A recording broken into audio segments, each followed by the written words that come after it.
On sports this morning, Cameroon secured top spot in Group D after playing out a 1-1 draw with Cape Verde in their final Women's Africa Cup of Nations Morocco 2026 group stage match in Casablanca on Thursday. Now, the result sees the indomitable Lionesses finish the group unbeaten with 2 wins and a draw, setting up a mouth-watering quarter-final meeting with defending champions, the Super Falcons of Nigeria.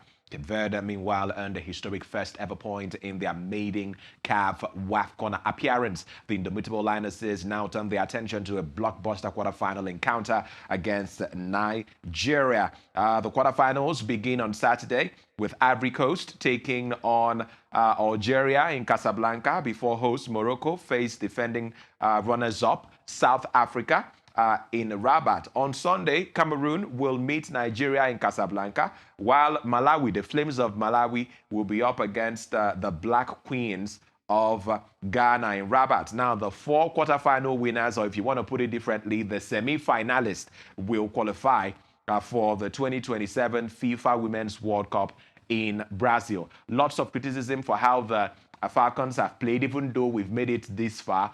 Coach Justin Madugu has a lot to do going into the next round of the competition. Well, let's stay in Africa because the Confederation of African Football, CAF, on Thursday unanimously reconfirmed its support for FIFA President Gianni Infantino after its failed plan to sell stakes in the World Cup. CAF President Patrice Motsepe also said in the same statement released following a meeting of its members that CAF welcomes and endorses FIFA's apologies for the scheme. I mean, we had other confederations saying their mind and what they thought about the proposed plans. CAF had to wait for an apology and literally the end of whatever was going on before they now came out with a statement.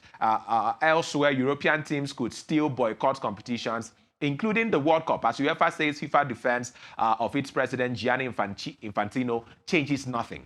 The English FA has sent a letter withdrawing its support for Infantino in reaction to the plan to sell off stakes in the World Cup to private investors. UEFA has already said it lost confidence in Infantino, calling that proposal a shabby, backroom, opaque deal. And away from that, to transfers making the rounds in mainland Europe, Brazil winger Vinicius Junior has agreed a new 6-year contract with Real Madrid that will keep him at the Bernabeu until 2032. The 26-year-old had entered the final 12 months of his contract and attracted interest from Arsenal. I'm sorry, Arsenal fans, right?